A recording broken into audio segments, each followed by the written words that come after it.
June 1942. Sevastopol is bleeding. Smoke rolls across the shattered cliffs like a living thing. German loudspeakers roar demands for surrender, promises of mercy that nobody believes anymore. And high above the chaos, in the ruins of an old observation post, a lone figure wipes dust from a battered Mosin rifle. Her hands are steady. Her pulse is slow. She has been here before. A German sniper takes position across the valley, confident, methodical, certain he is the hunter today. He never sees her. Just one silent flash, and he collapses before his finger even reaches the trigger. The battlefield whispers her name like a rumor that soldiers fear to repeat too loudly. Lyudmila Pavlichenko, the most lethal woman of World War II. Lady Death? 309 confirmed kills. Dozens more unconfirmed. A number so unbelievable that German command refused to accept it, until they faced her scopes themselves. She was 25 years old, a history student who had never imagined she would become the deadliest sniper of her generation. But war changes people, and Pavlichenko didn't break. She sharpened. This is her story. The wind carried the smell of burning fuel and limestone dust. Sevastopol had been bombed for weeks, day after day, the Luftwaffe hammering the city until every building groaned under the weight of destruction. But inside the shattered fortress tunnels, whispers followed her like a shadow. She's here. Pavlichenko took another one last night. 309. Imagine that. She didn't care about the number. She cared about the next shot, because every shot meant one less man crawling toward her lines, one less officer directing artillery on her comrades, one less soldier who believed the Red Army would break. And the Germans knew her. They studied her patterns. They deployed counter-snipers. They offered loudspeaker bribes, promises, even insults, a tactic they never tried on any other Soviet shooter. One morning, across the front line, the loudspeakers crackled. Lyudmila Pavlichenko, come to our side. We will make you an officer, a star. You will live like a queen. Then the voice shifted, ugly, mocking. Woman of the Red Army, you belong in a kitchen, not with a rifle. Her commander only said, Lyudmila, don't respond. But she already had, not with words, with a shot. The loudspeaker truck's windshield shattered. The voice went silent. Her comrades erupted in laughter, cheering her name, but she only reloaded calmly and whispered, back to work. She hadn't asked for this war. In 1941, she was a fourth-year history student at Kiev University, more interested in textbooks than trenches. When Germany invaded, she volunteered for the militia, expecting bandage duty, clerk work, anything but combat. But the officer reviewing recruits noticed something unusual in her file. A marksmanship certificate, one of the best in her region. Student, he said, raising an eyebrow. You know how to shoot? She nodded. He handed her a rifle. By the end of that week, her first 2 confirmed kills lay in the grass outside Odessa, 2 German scouts who never saw her in the grain fields. And something inside her changed, not hardened, not brutalized, focused. As Odessa fell and the Red Army retreated to Sevastopol, Pavlichenko had already become a name commanders recognized, a sniper whose kill count rose with terrifying consistency. Sevastopol was different. Sevastopol was a furnace. Artillery thunder shook the cliffs every morning. German infantry pressed forward day after day. Snipers, Soviet and German, dueled across ruined courtyards like ghosts. Pavlichenko operated from cellars, trenches, collapsed buildings, sometimes positions so exposed that any movement could give her away. She memorized German routines, studied the terrain, counted patrol steps, anticipated hesitation. Her rifle, an old Mosin Nagant 1891-30 with a 3.5x PU scope, was battered, scratched, the bluing worn from her hands. But in her grip, it was a scalpel. Her first major duel came early in the siege, a German sniper, highly trained, positioned across a rubble-choked street. He was patient, careful, skilled. She waited 3 days for him to slip. On the 4th morning, he shifted his rifle just 1 inch out of habit, the slightest tilt of a barrel catching a glint of light. That was enough. Pavlichenko squeezed her trigger once. His body slumped over the parapet. "Next," she whispered. German command escalated. They deployed their best marksmen specifically to hunt her. Snipers trained in Poland, veterans from France and the Balkans, methodical killers whose reputations preceded them.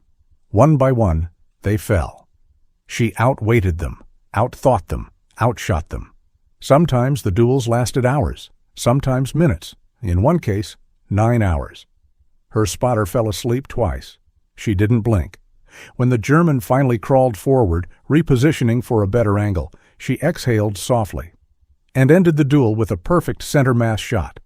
Her commander would later say, "When Pavlichenko chose a target, the target's fate was already sealed." But beneath the legend, she was still human. She shivered in the cold. She fought hunger. She lost friends, dozens of them, in trenches where medicine ran out and ammo ran dry. She patched her uniform with scraps of canvas because replacements never came. Her boots leaked, her hands cracked from dust and salt. And yet every time she settled behind her scope, every time she found the rhythm of her breathing, the world narrowed to a tunnel. Just her rifle, and the silhouette of a German helmet somewhere in the smoke. 309 confirmed kills. But the number was never what defined her. It was the persistence, the endurance, the refusal to surrender even when the city around her was dying. Sevastopol held for 8 long months, and Pavlichenko was there for all of them. By late June 1942, Sevastopol was barely recognizable. The majestic stone forts were pulverized into twisted concrete. The cliffs shook under the relentless bombardment of the 600mm German siege mortars, monstrous guns capable of turning entire bunkers into dust. Every morning began the same way, the ground shaking, the sky darkening, the salty air filling with chalk and smoke. And yet she climbed the observation posts. She crawled across shattered rooftops. She slipped through trenches half filled with rubble. Somewhere out there, on the opposite ridge, another German sniper always waited.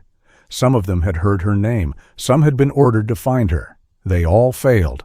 But the siege was tightening. Even the best marksman can't stop an army. One night, while repositioning after a duel, Pavlichenko moved through the ruins of an old artillery bunker. The air was thick with dust. The floor trembled from nearby explosions. She stopped, listening for the faint metallic click of a German bolt-action rifle. Instead, she heard a whistle.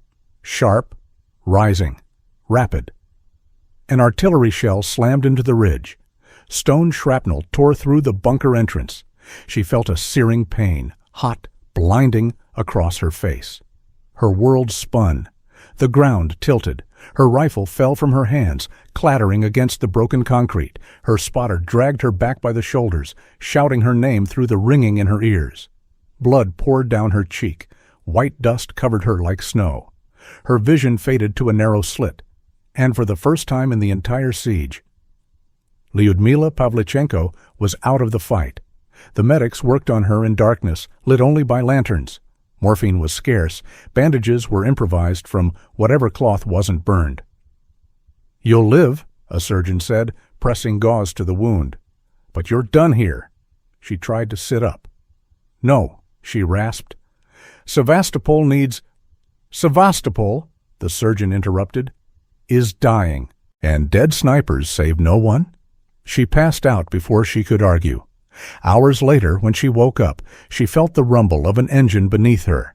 She was on a boat, one of the last evacuations leaving the doomed city. The shoreline behind her burned in the night like a living furnace. She wasn't supposed to leave. Her heart screamed to stay. But the order was absolute. Protect the legend. Protect the symbol. Protect what she had become. The Red Army could not afford to lose Lady Death to a random shell. When news of her evacuation reached the front, soldiers felt the blow like a physical wound. "Pavlichenko is alive," someone said. "They pulled her out." "Good," another answered. "She's done enough for all of us." 309 confirmed kills. and untold numbers of soldiers saved by her duels, her patience, her relentless precision. The Soviets turned her into an icon. The Germans feared her shadow. And soon, the entire world would know her name. Because in 1942, the Soviet Union made a decision no one expected. They sent Lyudmila Pavlichenko to the United States of America. Not to rest, not to hide, but to speak, to plead for a second front, to show the Western world the face of resistance. And America wasn't ready for her. Washington, D.C. The press swarmed her like bees around a lantern. Cameras flashed. Reporters shouted questions. They expected a hardened killer, or a silent soldier, or a propaganda puppet. Instead, they found a young woman with a bandaged face, standing proudly in her uniform, speaking calmly about sacrifice, loss, duty, and a city now swallowed by fire. At first, journalists asked trivial questions. Do you wear makeup at the front? Do you curl your hair under the helmet? Don't you think women shouldn't fight? She stared at them, unblinking. Then came the sentence, the one that would land on every front page across America. Gentlemen, I am 25 years old, and I have killed 309 fascists. Do you not think that is enough for me to have earned some respect? The room fell silent. America had never heard anything like it. And suddenly, the world understood. This was not just a sniper, not just a soldier. This was a force of nature, a woman who broke every rule of war, of gender, of expectation, and walked out alive. Her words echoed across the American press like a shockwave. Respect wasn't requested, it was commanded. Suddenly, every newspaper wanted her story, every radio host wanted her voice, every political figure wanted to stand beside the woman who had faced the German war machine alone and survived. Eleanor Roosevelt herself took Pavlichenko under her wing. They traveled together across the United States, from Washington to Chicago, from Detroit to Los Angeles, urging America to open a second front, to relieve pressure on the collapsing Eastern defenses. Audiences expected a myth, a monster, a legend shrouded in blood and smoke. Instead, they found someone painfully real, a young woman who missed her friends, who still tasted dust from the cliffs of Sevastopol, who carried 309 ghosts behind her eyes. And yet, she stood tall, unbroken. A living contradiction, quiet, polite, reserved, and the deadliest woman alive. In Chicago, a crowd of over 10,000 people gathered to hear her speak. When the applause faded, she leaned into the microphone and said, "I am not here to entertain you. I am here so that you will act." The stadium went silent. This wasn't propaganda. This was a warning. Back in the Soviet Union, propaganda posters carried her silhouette. Schoolchildren memorized her quotes. New recruits whispered her name like a prayer. But Pavlichenko hated the pedestal. She hated being untouchable, hated the way people looked at her rifle as if it were magic, hated that her legend was growing faster than she could outrun it. Because legends don't carry grief. Legends don't wake up at night from the sound of collapsing stone. Legends don't relive the moment their spotter took a bullet meant for them. But she did. When she returned home, she was no longer sent to the front. The Soviet government couldn't risk losing her, not after America, not after the headlines, not after she became the face of unwavering Soviet resistance.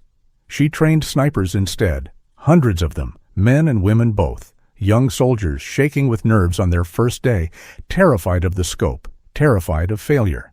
She taught them patience, she taught them discipline, she taught them the truth. A good sniper protects, a careless sniper dies, a cruel sniper becomes like the enemy. You do not shoot for glory, you shoot to save lives. The students listened, and when they graduated, they carried a piece of her with them to the ruins of Stalingrad, the forests of Bryansk, the streets of Berlin. The war ended. Europe stopped burning. But Pavlichenko would never again be the woman she had been at 25. Fame dissolved. Parades faded. New generations filled the ranks of the military. She was no longer Lady Death, just Lyudmila, a veteran trying to build a life in a world that barely understood what she had done. She finished her degree. She worked as a historian. She wrote quietly, lectured politely, rarely mentioning the war unless asked.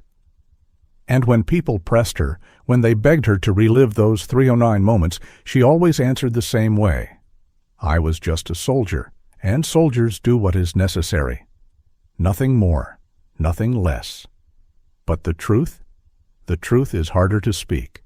Lyudmila Pavlichenko carried the war inside her long after the world stopped fighting it. Every birthday reminded her of those who didn't see theirs. Every silence reminded her of gunfire. Every sunrise reminded her of Sevastopol burning on the horizon. Yet she lived. She endured.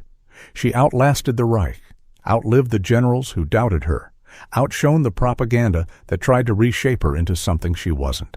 She remained what she had always been, a student who picked up a rifle because her home was in danger, a woman who never asked to become a symbol, a soldier who earned her legend shot by shot, life by life, decision by decision. And long after she was gone, the world still spoke her name. Because some stories don't fade, some stories refuse to die. Some stories carve themselves into the spine of history. Like this one, a young woman from Kyiv, armed with a battered Mosin rifle, facing one of the most powerful armies in the world, and winning. The Germans called her Lady Death. Her comrades called her sister. Her students called her teacher. History calls her one of the greatest snipers who ever lived. And now, so do we. When Pavlichenko stepped off the ship, returning her to the Soviet Union, she expected something familiar. Maybe the scent of the Black Sea, maybe the rumble of artillery in the distance, maybe the rhythm of a front-line dugout. But the front had moved on without her. Her comrades, the ones who survived, greeted her like a ghost returned from another world. Some hugged her, some saluted, some simply stared, unsure how to approach a legend that now carried the weight of 2 continents behind her name. She wasn't the same sniper who had crawled through the ruins of Sevastopol with dust in her teeth and steel in her pulse. The Americans had treated her like royalty. The Soviets needed her to be something even harder, a symbol, a living myth, a face to rally a nation that had seen cities erased from the map. But Pavlichenko was still a soldier. And soldiers don't breathe propaganda. They breathe gunpowder, fear, discipline, duty. So when the order came down, she obeyed. You will train the next generation of snipers, not fight, not return to Odessa or Sevastopol or the forests where she'd claimed duel after duel. She was too valuable, too well known, too irreplaceable to lose. At the Central Sniper School, she walked down the firing line like a general inspecting troops. Every recruit straightened. Every whisper died. Every eye followed her as if she held the answers to survival itself. And in a way, she did. She corrected postures with a gentle tap of her finger, adjusted scopes with surgical precision, taught breathing like meditation, the art of calm inside chaos. But more than anything, she taught patience. Your heartbeat, she said, is your metronome. Control that, and you control the shot. Then she would lie beside them in the grass, demonstrating how the world shrinks inside a scope, how a sniper learns to listen for movement, for breath, for hesitation. Many of her students would later fight in Stalingrad. Some would not return, but the ones who did carried a piece of her discipline inside them. And still, whispers followed her everywhere. 309? Lady Death? She trained my brother. She could see you blink from half a kilometer away. The myth grew. The woman inside it shrank. Sometimes, late at night, she would sit on the cot in her barracks, polishing a rifle she no longer used, listening to distant thunder that wasn't artillery, but still sounded like it. She missed the front. She missed the simplicity of life and death divided by a trigger pull. She missed the clarity of a battlefield where every decision had one immediate consequence. Behind a desk, even heroism feels dull. But the war wasn't done with her yet. In 1943, as the Soviet counteroffensive gathered momentum, Pavlichenko traveled with mobile training groups near the front lines. Not to fight, but to sharpen the shooters who would. She spoke to tank regiments, infantry divisions, coastal defense units. She taught soldiers how to spot camouflaged helmets, how to avoid glints from optics, how to use terrain to vanish like smoke. Most astonishing of all, she adapted sniper doctrine on the fly. She developed new methods for urban combat. She formalized long-range detection techniques. She improved counter-sniper drills practiced to this day. When generals visited, they listened. When officers argued, she outmaneuvered them with battlefield logic. When veterans doubted her, she silenced them with stories spoken so plainly they were terrifying. One officer once challenged her. "You expect me to believe a woman outshot a German master sniper in minutes?" She looked him dead in the eyes and said, "It didn't take minutes." She didn't elaborate. She didn't need to. By 1944, the Red Army began pushing west, retaking Ukraine, crushing German positions, reclaiming cities one brutal block at a time. Pavlichenko followed the surge not as a shooter, but as a strategist, a mentor, a force multiplier whose presence alone steadied nerves. Everywhere she went, the same reactions: awe, respect, disbelief. Some soldiers asked to shake her hand, some asked for autographs, some asked for blessings. She hated all of it, but she did it anyway, because the war was still burning, and every ounce of morale helped. At times she walked through ruined towns, Kiev, Nikolaev, Kherson, seeing places she once knew reduced to ash. Children played near collapsed buildings. Elderly women cooked over open fires. Men patched roofs with scrap metal. And every time someone recognized her, the questions were the same. Did we win? Is the enemy truly retreating? Will peace finally come? She always answered carefully, yes, but the cost is not paid yet. And somewhere deep inside her, a fear grew, not of dying. She had made peace with that possibility long ago.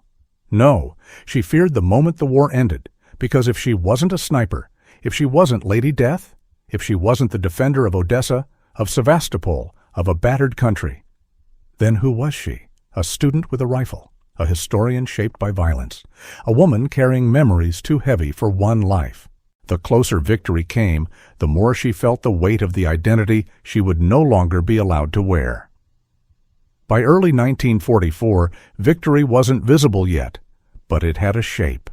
It rumbled westward in the tracks of Soviet armor, rolled across frozen rivers with infantry battalions, whispered through abandoned German trenches. Cities taken in days had to be liberated in months. Every mile cost blood.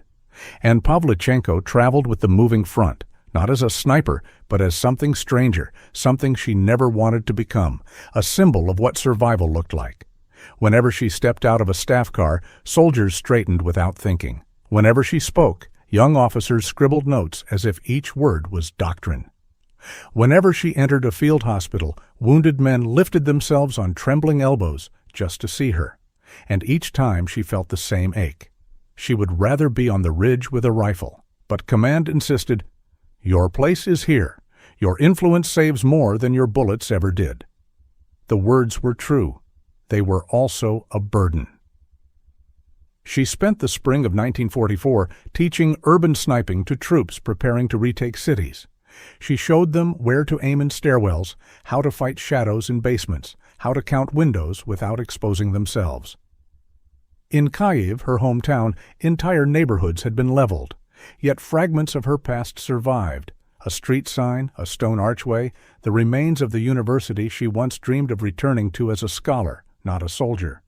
Walking those ruins broke something in her. A young soldier approached timidly. "Comrade Pavlichenko, is this where you studied?" She nodded. "And where will you study after the war?" She looked at the shattered walls, the library burned to its foundations, the empty shell of what used to be her future. "I'll rebuild," she said quietly. But deep inside, she wasn't sure. Everywhere she went, she saw ghosts, not imagined, not symbolic, but painfully real. A collapsed trench reminded her of Odessa. A blown-out observation post brought back Sevastopol.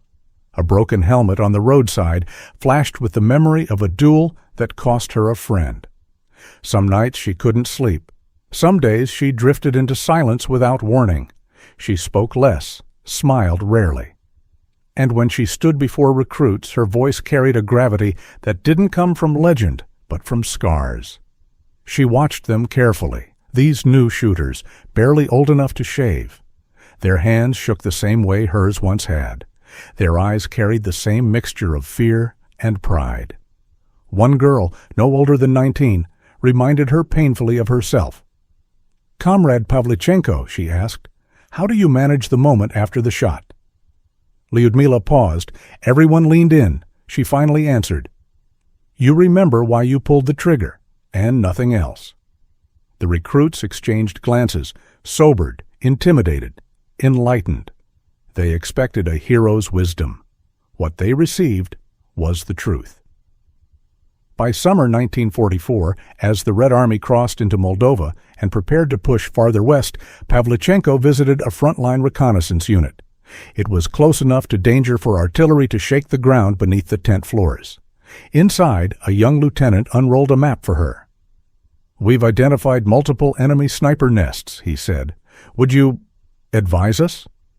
She leaned over the map, tracing enemy sight lines, noting elevation, exposure points, choke angles. She spoke with surgical precision, her voice calm, her mind sharper than ever. "You're assuming they'll shoot from here," she pointed, "but a patient sniper uses this gully. It's shaded until noon, gives them cover from the east, and they can slip into these trees for retreat." The lieutenant stared. "How do you see all that?" he whispered. She didn't brag. She didn't smile. She simply said, "I survived long enough to learn." That was when she realized command was right. She wasn't here to pull the trigger anymore. She was here to keep dozens, maybe hundreds, alive. The weight of that responsibility, heavier than any rifle, settled on her shoulders. Yet the war was changing faster than she could adapt to it. The closer the Soviets pushed toward Eastern Europe, the less sniping mattered. Tanks decided battles now. Artillery reshaped landscapes. Cities fell, not through duels, but through entire divisions, crushing resistance in days. And she felt herself slipping, not into irrelevance, but into a strange in-between world where she no longer belonged fully to the front or to civilian life. She was a hero in transit, a weapon being carefully retired but never fully allowed to rest, a ghost walking alongside soldiers who would never know the brutal simplicity of Sevastopol. In late autumn, she stood on a ridge overlooking a newly liberated town. Roofs collapsed, streets cracked, the smell of smoke still clinging to the cold air. A young officer beside her asked gently, "Do you ever wish you could go back? To the rifle?" She didn't answer at first. The wind carried the scent of pine, dust, distant fire. Finally she said, "Sometimes I wish the world would stop needing me." The officer looked away, not knowing how to respond. Neither did she. By early 1945, the war had changed into something unrecognizable. The Red Army moved like a tide, massive, relentless, carrying entire nations in its wake. German resistance hardened, then shattered, then hardened again. Streets turned into trenches, houses into strongholds, and the once invincible Wehrmacht fought with the desperation of an animal cornered. But Pavlichenko was no longer among the fighters. She traveled with command groups, briefing sniper teams, studying captured German maps, helping officers understand how the enemy hid, how they hunted, how they thought. Her mind, once focused through the narrow tunnel of a rifle scope, now worked across entire battlefields. Still, every time she saw a sniper rifle on a planning table, her chest tightened with an old familiar ache. She wasn't allowed to touch them. She wasn't allowed to return. She had become too important to lose, even to victory. During one planning session ahead of the Vistula-Oder offensive, a general pointed to a cluster of buildings on a reconnaissance photo. "Sniper nests here, here, and here," he said. "We expect heavy losses clearing them." Pavlichenko, silent until then, stepped closer. "No," she said softly. "Those are decoys. They're drawing your attention away from these balconies. The Germans know you'll send assault groups from the east. A sniper here," she tapped the image precisely, "can pin down an entire battalion." She wasn't guessing. She was remembering Odessa, remembering the burned-out courtyards of Sevastopol, remembering duels in dust-choked stairwells where one wrong assumption meant death. The general blinked. "How can you be certain, Comrade Pavlichenko?" She met his gaze. "Because I would put my men there, and I have never underestimated my enemy." There was no argument after that. When the Soviet Union crossed into Germany, Pavlichenko was among the first advisors reviewing sniper strategies for urban operations. Berlin loomed ahead, a corpse of a city filled with traps, fanatic defenders, and sharpshooters who'd spent years learning to kill in shadows. She studied photos of ruined avenues, calculated sight lines between shattered windows, visualized arcs of fire across bombed-out plazas. Officers watched her in silence, knowing they were witnessing not theory, but memory sharpened into doctrine. And every night, alone in her tent, she felt the war closing in on her again. Not in the way it once had, not with bullets and rubble and the sting of limestone dust, but in the quiet way a shadow grows behind a person who has nowhere left to run. The legend was outrunning the woman, and she couldn't stop it. During one briefing near Kustrin, a young sniper approached her. His uniform was fresh, barely worn. His eyes carried a mix of awe and fear. "Comrade Pavlichenko," he said, voice trembling, "I just want you to know, you're the reason I joined the Sniper Corps." She studied him. He couldn't have been more than 20. He hadn't seen Odessa. He hadn't walked through burning Sevastopol. He hadn't lost a friend to a German scope. Not yet. "You shouldn't want to be like me," she said quietly. "You should want to survive." The young sniper swallowed hard. "I want to protect my comrades," he said. Something softened in her. "That," she replied, "is the only reason worth pulling a trigger." But as the Red Army approached Berlin, something inside her twisted. Not pride, not fear, not anticipation. It was the knowledge that this war, the war that defined her, consumed her, carved her name into the bones of history, was ending. Not with a shot, not with a duel, not with a final stand on a cliff in a burning city, but with a slow, unstoppable march of millions of soldiers, none of whom needed her rifle anymore. She wasn't part of the endgame. She wasn't essential to victory. The war had grown larger than her legend, and paradoxically, that realization hurt more than any wound. In early April 1945, she was invited to the command post overseeing Berlin operations. Maps covered the walls. Officers spoke in rapid bursts, casualties, crossings, street-by-street reports. Pavlichenko stood near the back, listening, unnoticed at first. Then one officer spotted her and stopped mid-sentence. "Comrade Pavlichenko, what would you advise for sniper suppression inside Berlin?" The room quieted. She approached the map. Her finger hovered over the Tiergarten. Ruins, smoke, long sight lines between trees and collapsed facades. "This will be their hunting ground," she said. "Snipers will move between the zoo walls, through the broken aviaries, into the museum rubble. You'll lose men here if you underestimate them." The generals exchanged glances. "How do we counter it?" one asked. She drew a line with her finger. "You don't chase them. You starve them. You cut off their escape routes. Force them into upper floors, then collapse the floors beneath them. A sniper without movement is already dead." The room was silent, not because the tactic was brilliant, though it was. Not because it came from the deadliest sniper of the Eastern Front, though she was, but because she spoke about killing as if it were a physics problem. Clean, inevitable, necessary. War had not broken her. It had reshaped her. And yet, even as Berlin fell, she felt nothing. No triumph, no closure, no vindication, only exhaustion.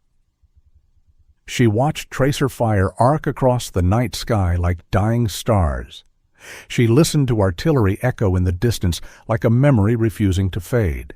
She stood among cheering soldiers and felt completely alone.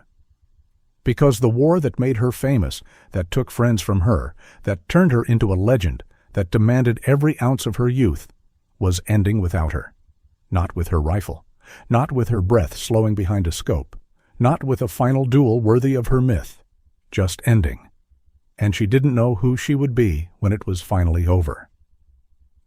Germany surrendered on a quiet spring morning. No artillery, no duels, no smoke on the horizon, just a radio transmission, crackling, anticlimactic, almost absurd in its simplicity. The war is over. Soldiers cheered, officers embraced. Some men fell to their knees, sobbing into their hands. Pavlichenko stood apart from them, staring at the dirt beneath her boots. She waited for something, a rush, a release, a weight lifting, but nothing came. Victory felt hollow, almost foreign, because the war that had taken everything from her, her friends, her youth, her peace, had been the only world she truly understood. And now it was gone. She wasn't a sniper anymore. She wasn't Lady Death. She wasn't the nightmare whispered among German riflemen hiding in ruins. She was just Lyudmila Pavlichenko, a woman standing in a field, watching a new world begin without knowing where she fit inside it. In the years that followed, people celebrated her. Decorations, parades, articles praising the woman with the impossible number, 309. But between ceremonies, she walked home alone, keys jingling softly in a quiet hallway. No roaring guns, no rumble of tanks, only silence, the kind that presses against your ribs until you can barely breathe. She tried returning to her studies, tried teaching, tried giving interviews, but each attempt felt like slipping into clothing that no longer fit. Her life before the war had vanished, burned away like paper held too close to flame. And every time she looked in the mirror, she saw not a historian, but the young woman in the ruins of Sevastopol, dust on her face, fingers steady on a trigger. Time moved forward. She did not. Sometimes, in the middle of a lecture, she would pause mid-sentence, her voice catching for a heartbeat. A memory, sharp, intrusive, would flash behind her eyes. A German sniper collapsing in the dust, the echo of her rifle along the cliffs, her spotter's blood on her hands. The loudspeaker taunts, the boat leaving Sevastopol behind as it burned.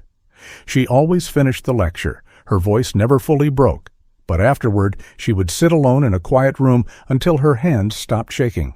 Some wounds never close. They simply stop bleeding. She died in 1974, at 58 years old, far younger than she deserved. A modest funeral, a folded flag, a few veterans who still remembered her as she truly was, not a legend, not a propaganda symbol, not the impossible number printed in records, but a comrade, a friend, a woman who had carried the weight of 309 irreversible choices. Her grave is simple, almost disappointingly so, but legends don't need marble. Legends live in memory. Today, soldiers in sniper schools around the world still whisper her name. Historians still debate how she endured what others could not. Commanders still teach lessons based on her duels, her discipline, her patience. And somewhere in the dusty archives of a museum, her old Mosin rifle sits in a glass case, worn, scratched, ordinary, unimpressive, until you know the story. Until you remember the young woman who lifted it in 1941 and made a decision that changed everything. Because courage isn't loud, it isn't dramatic, it isn't heroic in the way stories pretend it is. Courage is a 19-year-old student from Kiev who chose to stay when the world was falling apart, who crawled through dust and fire to protect people she would never meet, who held a collapsing city together with one rifle and an iron will, who faced the best snipers Germany could send and outlasted all of them. A woman who looked death in the eyes and kept her hands steady. A woman who never asked for glory, never wanted fame, never sought to be feared. A woman who did her duty again and again and again. And when the world finally fell silent, she paid the price that only heroes ever truly pay. She lived long enough to remember everything. Lyudmila Pavlichenko. Lady Death, hero of Sevastopol, the deadliest woman in history. But above all, a reminder that one person, in the darkest moment of war, can still hold the line.